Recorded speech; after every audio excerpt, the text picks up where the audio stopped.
You are listening to Know You're Crazy. My name is Susan Denee. We all have crazy. What separates us is how we choose to deal with it. I'm going to be delivering engaging and actionable tools to own your crazy, treat your crazy, and turn it into your own superpower. I hope that you walk away from this show feeling the power and strength within you. And never forget to enjoy your journey because you are worth it. Hey everyone, welcome to the Know You're Crazy talk show. My name is Susan Denee, and you are listening to Emotional Recovery in the Raw. Today, I am talking about decision making, specifically around other people, stalling on decisions. When I came up with the title for the show, I thought, let's remove the codependency in our decision making. My inspiration for the show today came from a couple different areas. One is a chapter in my book. I'm focusing on tough decisions that we make. And as I was writing in the book, I was reminded of different tough decisions of my own and really weighed the pros and the cons. Certain decisions require more thought than others. How we come to the conclusion and what we decide to do moving forward. Sometimes we get caught up in how it's going to impact everybody else, and we put ourselves on the back burner for significant decisions. In addition to writing in the book, I've had the pleasure of coaching a few folks this week. For whatever reason, the decision making is coming up.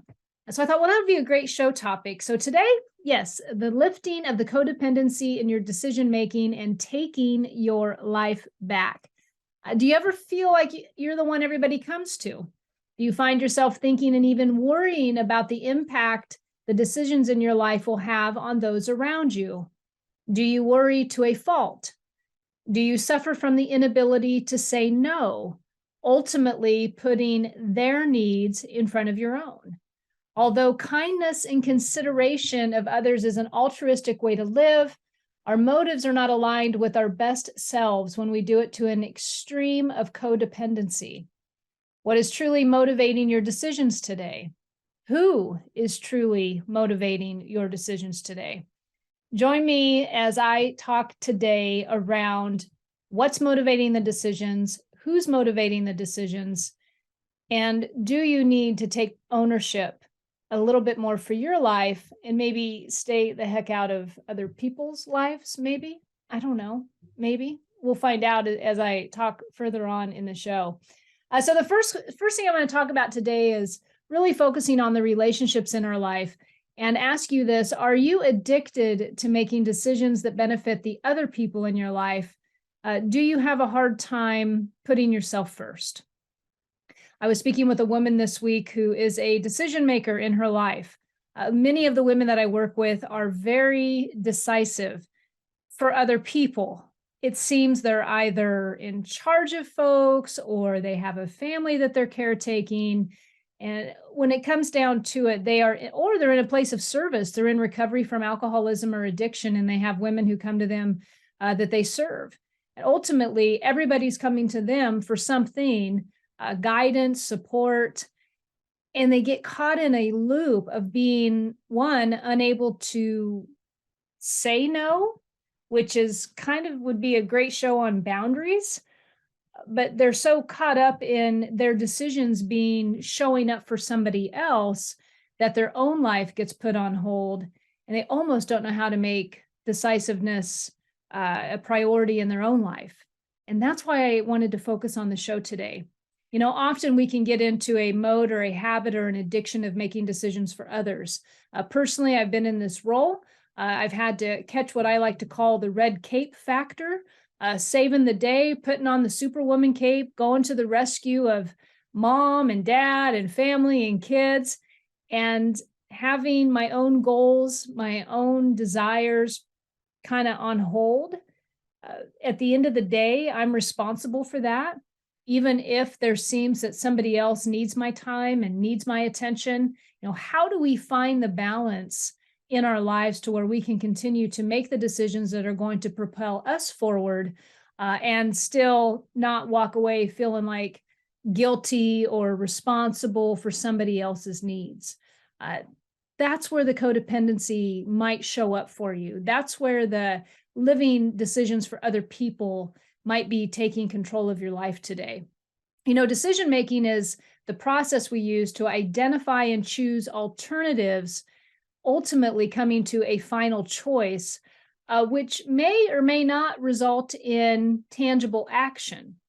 It's basically a problem-solving activity that can be more or less rational or irrational based on the decision maker's values, beliefs, and perceived knowledge.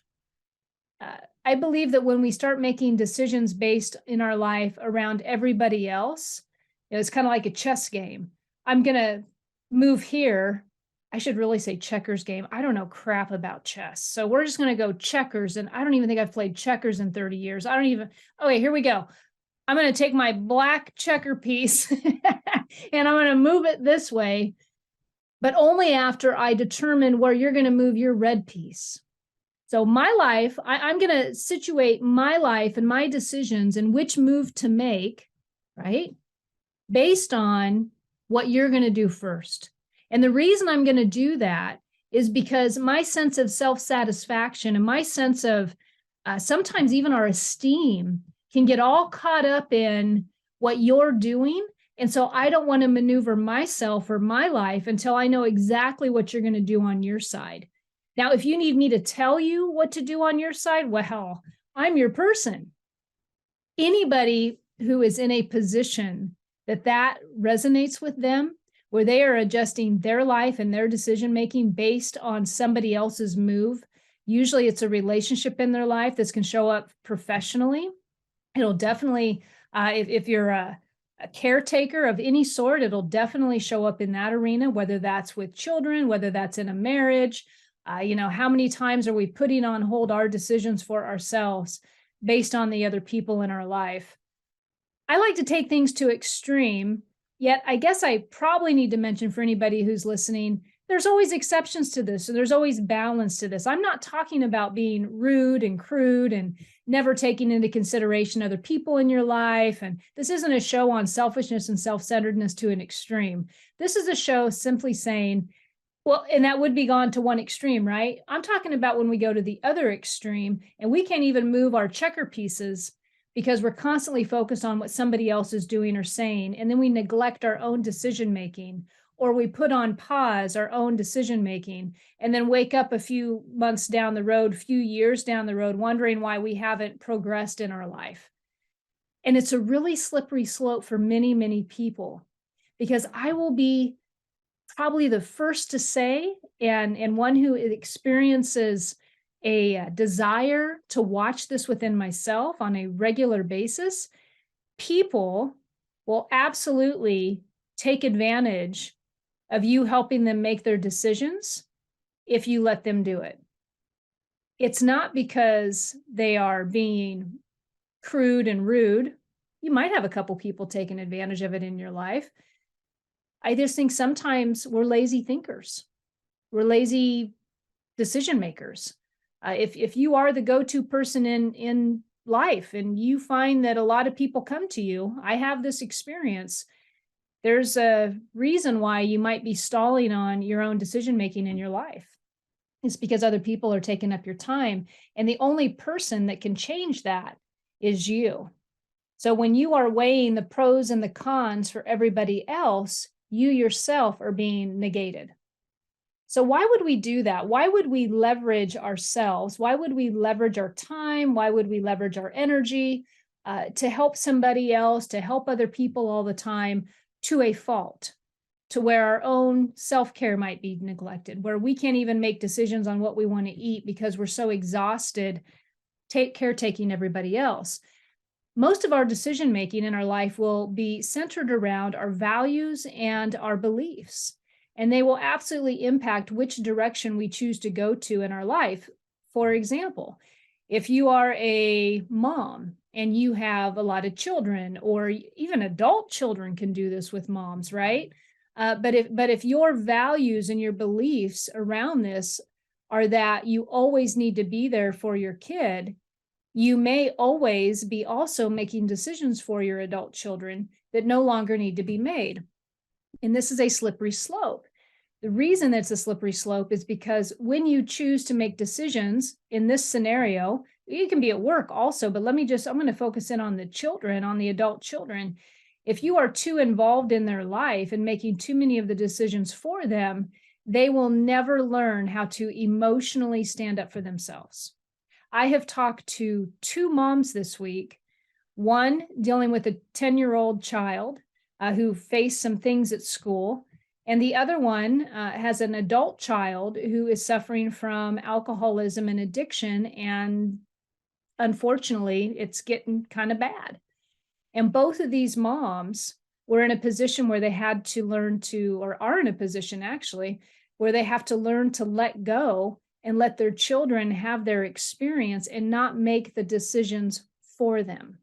Not make the decisions for them. So when you get into the values and beliefs about why you might be making decisions all about everybody else, and you're playing that checkerboard, deciding on what you want to do with your day, but only after somebody else, after you find out what somebody else is doing.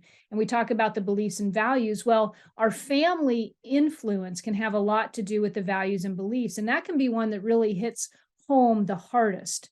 Those are the ones that really tie in sometimes to our self-worth. Somebody who might not be feeling too good about themselves, yet they're the go-to person in the family for problems.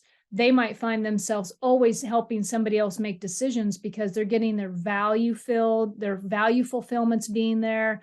They're feeling good about themselves, or they're in complete fear.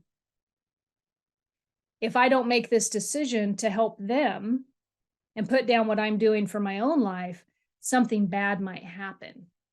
And so fear will absolutely fuel making decisions for other people. It will fuel you putting your own life on hold for other people. But the family influence is a big one.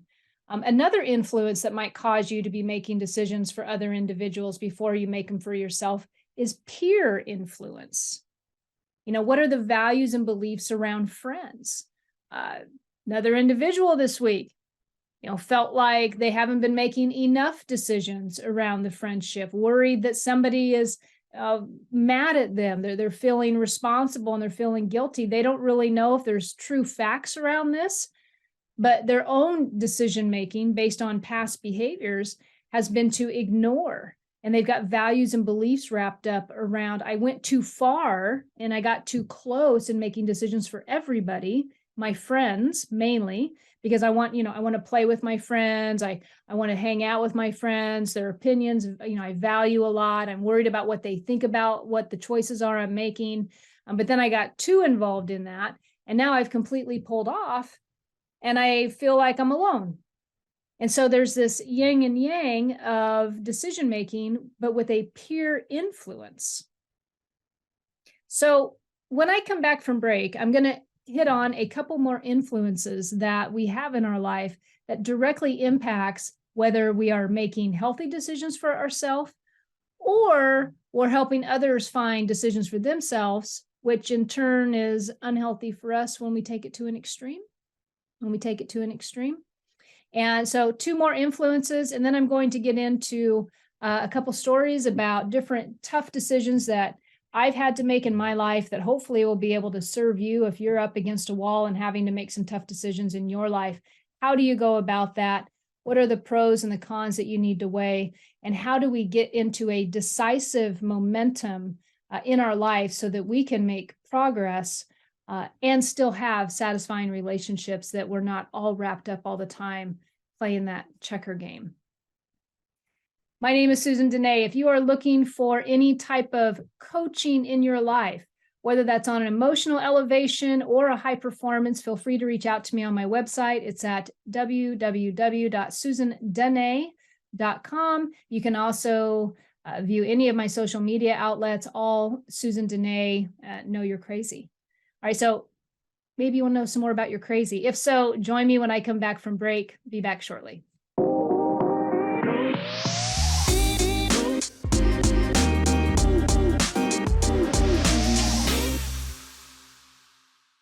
Hey everyone, welcome back to the Know You're Crazy show. My name is Susan Denee, and you are listening to Emotional Recovery in the Raw. Specifically today, I'm talking about decision making. How do we make our decisions when we know that the result of those decisions may impact relationships in our life? Are you addicted to making decisions after you think about how everybody else is going to be affected? Do you do that too often? So often that you don't even know how to put yourself first anymore? That's why I'm doing this show today. I've had a slew of individuals I've worked with this week where that is exactly coming up for them. And I myself have been completely responsible for this. Specifically, when I went to break, what I was sharing on, when we get into a cycle of making repetitive decisions for other people or placing other people before our own decisions, it comes down to our values and our beliefs. This is why certain pockets of influence will absolutely aid in us putting us on the sideline, making sure other people's needs, other people's desires and wants are taken care of first. A few of those that I mentioned were family influence. How often, it tugs at our heartstrings when we see a child suffering, in our opinion. And I say in our opinion, because just because we think they're having an experience of suffering does not mean that they're suffering. Sometimes there's an emotional payoff because we don't want to have to feel the pain in witnessing somebody else's so-called uncomfortableness. So we go in there and we put baby bumpers around the situation and try to, help them avoid pain. When really, if any of you have raised children for a while, and you yourself, pain is what really teaches us how far to push and how far not to push, how far we want to take it and how far we don't need to take it. As long as we are putting baby bumpers on problems for individuals, and I'm leaning on the child angle right now, they usually don't learn that fast, do they? Because they don't feel any of the uncomfortableness or the consequences based on their decision making. So that based on their decision making. So when we come into making decisions for them and we're trying to make it easier on them, and we're not making them pick up the phone and call and figure problems out, we're picking it up for them, or we're not making them walk their little butt into a treatment center. Instead, we're making them all cozy at home with alcohol or drugs. Well, let me tell you, they're never going to really pick up and be decisive about their own problems. That's an example of something where sometimes we take it to extremes in the decision making for other individuals. So the family influence can tug on the heartstrings so close to home that we can become addicted to making those decisions for them. Now, the other one I talked about was peer influence. Simply, we love our friends. We want to impress our friends. We care about what our friends think of us. Sometimes we will make decisions based on what we think our friends may or may not think of us if we do something. We value our friends' opinions. We value their beliefs. We're usually going to be within a peer group where we have agreements, like of an understanding that most of the time we're looking from the same perspective on a lot of things. And yet we can sometimes take that to extremes and put our friends' needs and worrying about what our friends think at the forefront of our decision making and negate ourselves. The next influence that I was going to go through, and I'll do this briefly because I definitely want to move on, is money influence. How many times do we put finances, and I know it's got to be considered, but have we made finances a higher power to the point where we are neglecting our own decisions and our own, like, for example, are you so worried about money that you won't take care of yourself medically? This one sometimes comes up in coaching. If I'm talking to a potential new client, they don't want to pay money for the coaching because spending money on coaching and mental health or mental state of mind actually is what I would say coaching is more about. They don't want to do that because that means it's a financial thing, but it's more important to spend money on maybe a new car for the spouse, or maybe new car or new toys for the kids, yet the individual continues to be miserable, not move forward professionally, not move forward individually with goals. They have no support network because the the money influence is really dragging on them, but they're so kind of caught up in also that family influence, right? So money can have a big impact on our decision making, allowing ourselves, giving ourselves permission to spend money on ourselves to help us move forward in our life. We will sometimes penny pinch to the point of misery. And then guess what?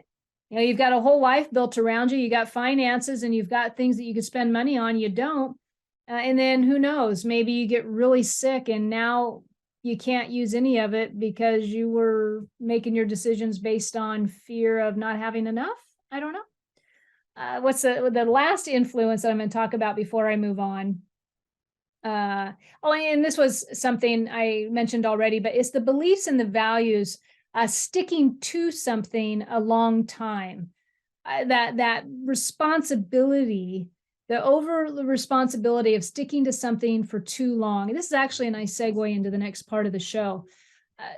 When I was writing this week, the stories and the examples that I was talking about were tough decisions that we make. I did a show when I first started this show about a year ago. I did a show on new decisions, new experience, new identity. The chapter I was writing was mentioning tough decisions that we make. Tough decisions that we make. Do you have something in your life, and when you look back on your life, what is the toughest decision you ever had to make? Like, just think about that. There's probably like 2 or 3 at least. I remember years ago watching Dr. Phil when he first came out, and he said there's usually 3 or 4 defining moments in somebody's life where they had to shift gears and go in another direction, and it changed everything. Tough decisions, because when we stick to something for too long and we do not make a move that will benefit us, for all those reasons I've already mentioned. Maybe it's money, maybe it's worry about the kids, self-sacrifice. My dad, I remember my dad worked for the railroad for 40 some years, a machinist. But before he did that, he wanted to be an architect. Unfortunately, the money that he had saved for that got spent by somebody else. Years later, literally in his 70s, he was still resentful at that situation because he never made the decision to spend money on himself, go back to school, and be an architect, right? To be an architect. And so there are certain things that we stick to stuff for too long, and then we wake up one day and we realize we're miserable. We're absolutely miserable. A tough decision, those life-defining moments where you had to make a decision that absolutely put you going in another direction. What made you do it, and why did you hang on for so long? I've had, I could probably say 3 really defining tough decisions in my life. 4. We're going to go 4. One was getting sober. I don't really know if that was a tough decision. That was more like a desperate decision. That was more like, if you don't do this, you're not going to have a life forever. So sometimes we say the desperation was a gift. Unfortunately, many addicts and alcoholics do not get the clarity or the gift needed. They don't come to that conclusion. I gratefully and appreciatively did come to that conclusion. The decision to get sober, really looking back, it was challenging, but it was all the many decisions that came after that that were life-changing, right? Because there's so much that goes into that. That was the first one. The second one was the divorce from my kid's dad. That was life-transforming. That one took a while because exactly what I'm talking about on the show today, because I was staying and I had to wait and really I had to work through some things because of there were going to be 3 people in particular that were going to be impacted by that. And those were my children. So there was an appropriate timing, but that was one of the toughest ones I had to make. And that one taught me about self-worth. Often you're not making decisions that will benefit you because you don't believe you are worth the decision. You don't believe you deserve the decision. You have put everything in front of that decision because logically, maybe you're a smart person. You like being rational. You like making rational decisions. Therefore, it never seems to make sense for you to make a decision that's going to serve you. Okay. So if you have a decision, kind of like the one I'm talking about, I had a major decision. I was going to be walking through a divorce potentially. It took me a while to get there, but I had to get over that self-worth issue. Realizing that I was worth making this large decision. I was worth walking away, even though I was going to witness the pain and the suffering that was going to cause my children. I had to have faith that this was absolutely the best move going forward. There are things in your decision making that you might have to kind of warm up to it or prepare for something to go in either direction. But in your heart of hearts, if you are living a life right now in one of those 4 key areas that I talk about, relationships, career, finances, what's the other one? Health.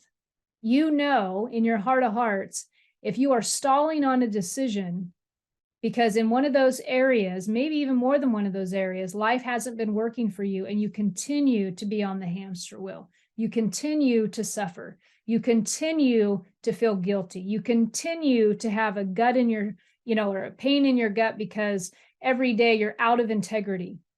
When you fail to make a decision that's going to serve your highest self, you are out of integrity with yourself. Because every day there's a thing going on to you, your own self-talk. I should be doing this, but I'm not. That right there is a lack of integrity. What happens with a lack of integrity over time? We become depressed. We become miserable. Sometimes we become victims. We blame other people for our misery. We blame the logistics. We blame all that rationale on why we won't make the decision to do something differently. I'm going to go to break. And when I come back, I'm going to be talking about how do we get to the point of making the decisions and what absolutely needs to be considered for us in order to move forward in a part of our life where we feel stuck. All right, my name is Susan Denee. If you are looking for coaching of any sort, either emotional elevation or high performance coaching, feel free to reach out to me on my website at susandenee.com, or you can reach out on any of my social media at Susan Denee. The YouTube is Susan Denee Know You're Crazy, and I will be back.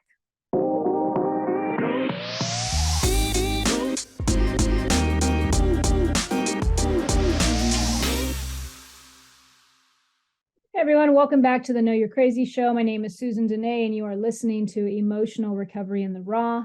Specifically today, I'm talking about decision-making, what we are putting on hold before we make a decision to move forward, how we are influenced by the relationships in our life, how do we get out of putting everyone else's needs in front of our own needs, therefore kind of helping them make decisions before we make our own decisions. Prior to going to break, I was talking about different things that kind of we put on hold before we decide for ourselves. And I was getting into those 4 key areas of life: relationships, health, finances, career. Usually, if we're feeling off, we are not feeling emotionally elevated. And it's been a while. We've been in that spot for a while. There is a decision to be made that we have stalled on, How do you know if it's time to make the decision?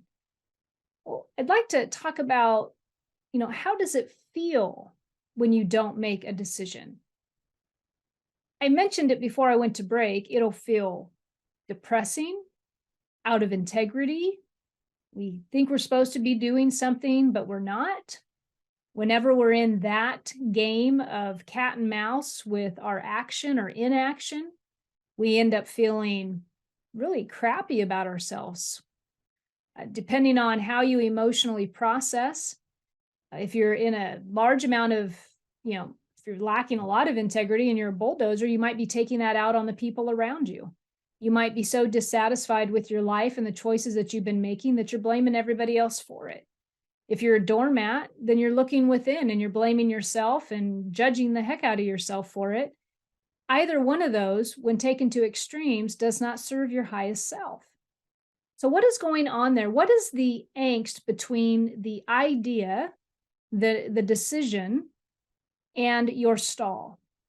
And why do you stay there? Why do you stay stalled on the decision? One of the reasons people stay stalled on their decision is analysis paralysis. Overthinking to the point of paralyzation is what I like to say. Whenever I've been serving a woman in recovery or I'm helping somebody coach and I catch on to the fact, really it's a fact because it's not hard to pick up on once you've helped a lot of folks, where I always think they're thinkers. They are thinkers. They are going to think that all the way through. They are weighing the cons and the pros habitually, therefore resulting in zero movement. This is a classic case of what if? What if I do this and it goes bad? What if I do this and they get mad at me? What if I spend this money and then something comes down the road and I don't have the money? What if? And it's a consistent, well, actually it's a habitual, constant weighing of the pros and the cons. It's the over-analysis of the decision to be made, which stalls us from making forward movement, really going against the intuition that we need to do something to change it up. I personally did this with a job of 20 years. Yeah, could have used some pros and cons, I'm sure, before I jumped ship, make sure that I was going to jump ship based on, something to benefit me. But there was a lot of analysis paralysis that went on that really wasn't necessary. One of the things that happens when we make a tough decision is we realize we're okay. Like the roof didn't fall in. Everything seemed to work out. Doesn't everything usually seem to work out? It might be uncomfortable for a while. It might be scary, but at the end of the day, stuff works out. Another reason somebody might stall between the idea or the decision and the action piece of it is information overload. We get overwhelmed with so many opportunities. So much information makes us feel informed, yet it is so much to mentally process. We resort back to analysis paralysis. So overwhelmed to the point of stuck, overwhelmed to the point of stuck. I personally live this life current. I don't think I ever used to get overwhelmed until I decided to do social media. Until I decided to do a podcast. So all of a sudden, social media is yelling and, you're supposed to be over here and you're supposed to be doing this. And, oh, did you get the new change? And this needs done. And did you realize this? And did you do the blog? And did you talk to the book agent? And did you make your video? Did you learn how to edit a video yet? Oh my God, it is like so much that it can really shut somebody down. So my heart goes out to any online, I'll say coaches at this point, who's in this industry, because wow, but that's an example of how overwhelm in a new area can absolutely freeze you up. There is so much to do that we cannot move. One of the things that recovery is excellent at with helping people in the beginning of sobriety is we have the saying, keep it simple. When we get sober, sometimes we want to take on everything. We want to quit smoking at the same time we quit drinking or using. We want to get to the gym and start working out. We want to start saving money. Maybe we want a new job that earns more money. And all of a sudden, we got all these things we want to do. And somebody who's helping someone get sober will just say, or stay sober, really, someone will just say, just go to a meeting, just today. Don't worry about the smoking right now. Don't worry about the working out. Now, that might sound funny to some normal folks out there who don't suffer from addiction and alcoholism. Like, wouldn't that be healthy? The most important thing in that scenario is that somebody stays sober. So the tool that we do is we say, keep it simple. I personally have to apply that same tool to my career. Keep it simple. Don't take on the whole world all at once. Just keep it simple, because overwhelm can literally take us out. All right, I added this one. This wasn't I did some research before I did the show because I was putting in here a couple things that might cause, the stall. But I got to tell you, this one's mine, and watch the language here, but it's a case of the fuck it's. It wouldn't matter anyway. My husband and I joke about Eeyore, Winnie and the Pooh. It wouldn't matter anyway. The self-pity underlying the inability to make a decision. The self-pity underlying the inability to make a decision. Woe is me. If I made a move, it really wouldn't matter anyway. So instead of pushing through and getting into integrity with oneself, when we resort to this, we literally are like kind of almost like in a reverse blame. Like we want to blame other people for not caring, but we really don't know if they care. We've given up hope. It's all between our ears, but now we've justified the inability to make a decision by saying that it just wouldn't matter anyways. I'm just not going to get sober because it just won't matter anyways. I'm just not going to do, work out or lose weight because it just won't matter anyways. I lose a couple pounds and then I gain it right back. I say that I'm going to quit eating carbs and then I eat a loaf of bread. It just wouldn't matter anyways. Super good excuse to not make decisions, to not move forward in life is we literally give up hope. And that's the self-pity underlying the stall. So what happens, once we get into these reasons why we refuse to move forward, and the one I mentioned and talked about at the beginning of the show, and I'm just going to bring it full circle here. We will also not make decisions based on the big one that I'm talking about today was the codependency of others and getting that out of our life, realizing that people are going to be okay if you make a different decision. Like they're going to be okay. They're probably not going to, it's probably not a detrimental life danger thing that you're doing. People are going to be okay. And walking ourselves through the reasons why we get stalled, really checking in with ourselves, what our motives are behind our stall in decision making. Ultimately, what I'm talking about is when you've stalled in life and you've refused to make decisions that are going to catapult you forward in whatever area that is, there's a problem. And so what is the motive? What is withholding you from making that one decision that you need to make? Okay, so now I'm gonna move into a little bit of coaching with you today. And I'm gonna ask you, what new decision, and you can even say needed decision, have you been sitting on that needs to be made this week? Yeah, I'm not gonna let you push that out till next week or 2 weeks. But what needed decision, what decision do you continue to mull around in your head and yet not take any action on? What decision is that? And you can just sit with that for a moment. What decision is that? One of the best tools in forcing ourselves to make a decision that we've been sitting on is to set a deadline. I was sharing with my mentor this week, maybe it was last week, that one of the best things I did for my business this last year was start this show. Because whether I like it or not, I have to come up with content for the show. I don't get to completely forget. I will push it till the last minute, but I am responsible because I made that one decision. Sometimes in life, we have to finance our growth. What is it? And I had to finance my growth to get me to make a consistent decision to help catapult me forward. Is the decision that you've been sitting on something that you need to throw some money at? Is it a decision that would move forward if you decided that you are worth the investment in this one area of your life? Have you been stalling on your health because you're intimidated to go to the gym You're saying you don't know how to do anything, yet you won't pay for a personal trainer. That's kind of stuff I'm talking about.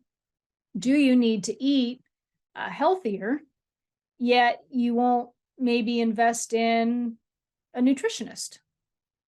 Are there areas in your life where if you had to make that decision this week, that you would be able to finance your growth? That's just one example of how you might be able to look at it. The deadline and pushing you to this week in making that decision is purposeful, because we tend to move when we have deadlines. We tend to move when we know something is coming up. A lot of times we rest on our laurels because nobody is helping us be accountable to that. We don't have anybody to check in with. We don't have anybody that we're answering to. One of the best tools in coaching is helping somebody set up goals for themselves and then following up with them about the goal. I remember I was taking a coaching course one time. This was several years back. And one of the things that they were coaching was, we start out our session, we've got 12 sessions. And then, this is how the session starts out. You don't want to spend too much time on the prior session because you want to move the person into the next gear. I thought to myself, I think maybe we need to spend some time on that prior session to find out, did they do what they said they wanted to do? And if they didn't, what type of probing questions or coaching questions can be asked to help them get past that moment of stall? Why did they not follow through on those things?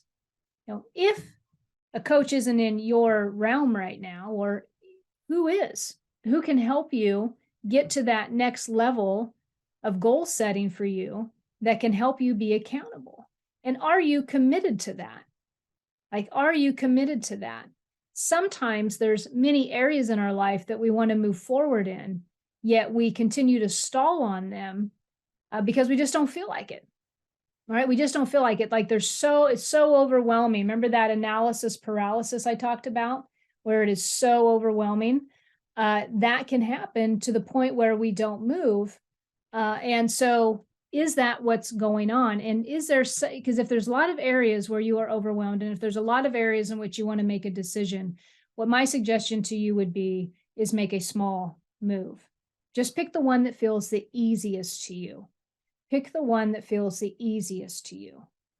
Once you chip away at that decision, I'll give you an example. I had a call from somebody today. I think I mentioned them earlier in the show, but they were talking about they felt isolated from their friends. They hadn't kept up the communication like they wished. They had an old feeling, an old resentment that had happened a long time ago, but now they were having trouble getting reconnected.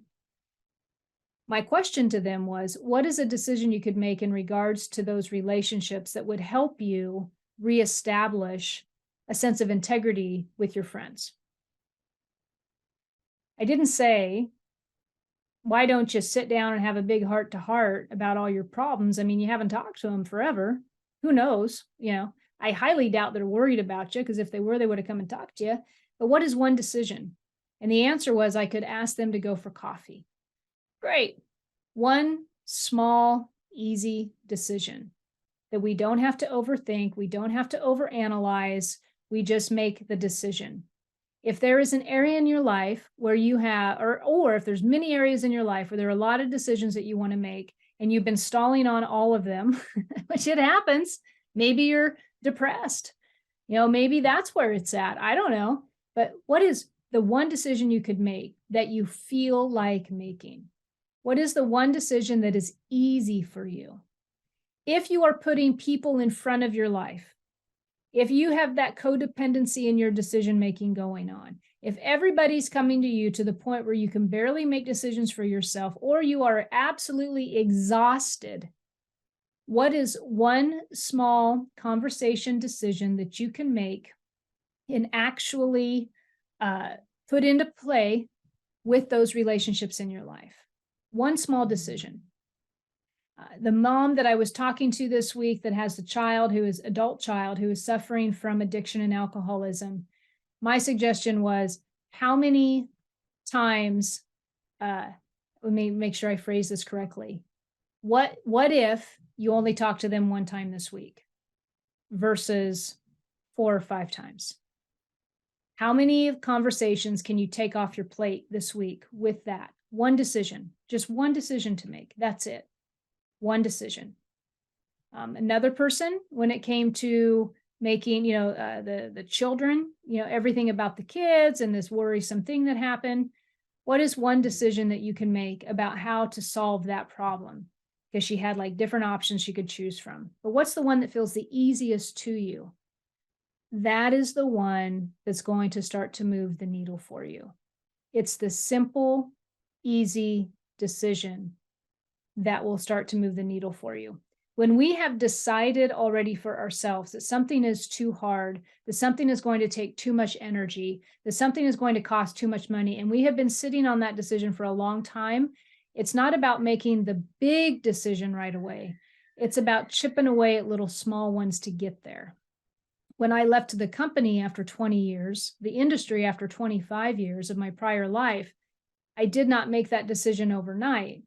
I made small increment decisions, and I was pretty miserable during this. I'm not going to lie, but there were pieces of integrity that would start to feel better, as I became educated in another field, as I would, do different homework or invest in other areas. When I had to go back to that job, it wouldn't feel as bad because I knew I was building something, but it was all those small decisions that were being made in order to get to the big one. So what small decision could you make if this feels big to you, if it feels too overwhelming to you? What decision could you make this week that will help move that needle for you a little bit in the area that you would like to grow in, that you would like to improve upon? What is the one small decision? In the relationships in your life, if you're placing everybody else in front of your decision making, what is the one phrase that you could come up with that would lessen the communication and start taking you out of that caretaker to extreme role? Where could you set the boundary? Sometimes it's going to be as simple as just don't pick up the phone. And then you might be thinking, oh, but if I don't pick up the phone, what's going to happen to them? They're going to, blah, blah, blah. Maybe that's not the decision for you. But at the end of the day, what is the decision? Small one. Okay. I want to talk about this next one because this is really, if you are suffering from codependency and it's in the decision making and everybody else's life choices are coming before yours, then I'm going to share with you a trick that we use in recovery that works really well and is quite powerful. It's really about how we make suggestions to individuals instead of telling them what to do. Now, the reason this is fresh in my mind is because I was speaking with someone this week, and this comes up a lot in addiction and recovery circles, but it works really well even for individuals who are addicted to telling other people what to do. It's how we make suggestions and then we let go. We don't tell people what to do in recovery, and the reason why is because when it comes into helping people make healthy decisions for themselves, if you tell somebody what to do, they tend to get a little bit feathers ruffled. You know what I mean? Don't tell me what to do. I'm not going to hear anything you say. And so we make suggestions to individuals in recovery. That helps them maybe come to a conclusive decision for themselves and for their life. But if you have been the person making the decisions for everybody and you're caught in a loop of telling everybody what to do, sometimes people, like I mentioned in the beginning of the show, become lazy thinkers, and they're so used to you making the decisions for them that they now don't know how to think on their own. They don't know how to process information on their own. They don't know how to weigh the pros and the cons. So if codependency is within your decisions, stopping you from making decisions for yourself because you're making them for everybody else, then this tool right here is something that you might be able to work on by simply just giving suggestions about things that they can do. Like, well, come from your own experience and then make a suggestion, but not tell them what to do and let them have the power and the ability to make their own decisions around that. And then the key is not to ask them 20 questions about what they decided. Let them have their experience with whatever their decision is. because ultimately, if you are codependent and making the decisions for everybody else in your life, then you're probably doing stuff that ain't none of your business. And people need to learn, whoever's coming to you, they need to be able to learn how to stand on their own and make their own decisions and still know it's safe for them to do so. And so that's just a little tidbit. If you are suffering in that area and you need to make a change and you're like, well, how do I make this change? How do I say things to individuals? That's one, make it a suggestion, not telling them what to do. Take a baby step with yourself, make a small suggestion for yourself, a small decision for yourself about how to change it up this week. It doesn't have to be a monumental one, but just make a tiny baby step. And remember, it's going to be really important to do the thing that you want to do. Do the easy one. Don't pile up all the decisions to be made. Like the early person in sobriety who's going to, quit drinking, quit drugging, save the marriage, start working out, quit smoking, eat healthy, eat a balance. Okay, just keep it simple. Just reel it in, keep it simple. Make the next indicated decision for yourself. That's what we would say. And find the momentum with making the easy decisions and stay away from the real big, overwhelming ones. And what you will find is over time, you will build momentum and you will start to have progress. That integrity will shoot up for you. You will start to feel better about yourself. Someone I talked to about an hour ago already sent a message. I looked at it when I was on break saying, thank you. I already reached out. I already set the coffee date and I feel so much better now on a decision that person had been sitting on for a while. So sometimes it's as simple as one little baby step and you will feel so much better and then build upon that momentum. All right. So that's going to be it for me tonight. If you are seeking a coach or you're wanting somebody to help you with those weekly goals or looking for goal setting, trying to find out where do I go from here? Maybe you've made so many decisions that now you're out of decisions and you're wondering, what could I be inspired to do next with my life? If any of that appeals to you, feel free to reach out to me. I am taking clients right now. Website is SusanDenee.com. You've got 2 different coaching programs you can pick from. One is emotional elevation, communication, boundary setting. Folks who are really in wanting a desire to build quality relationships in their life sometimes will pick that one. Sometimes the communication really helps a lot of individuals. How do I talk about this, that type of thing? Or you can do high performance coaching, which really is going to be for just some fantastic goal setting and really knocking down some barriers that you might have been setting up for yourself. Either way, I would be more than happy to talk to you. SusanDenee.com. Having said that, set a goal this week, take a baby step, move into some decision making, feel good about yourself, and have a blessed evening. That's a wrap. You have been listening to Know You're Crazy. And my name is Susan Denee. We are identifying, understanding, and treating your crazy one episode at a time. Tune in to transformationtalkradio.com. To connect with me or Growth Spurt Your Life, please visit SusanDenee.com. That's Susan Denee, DENEE.com.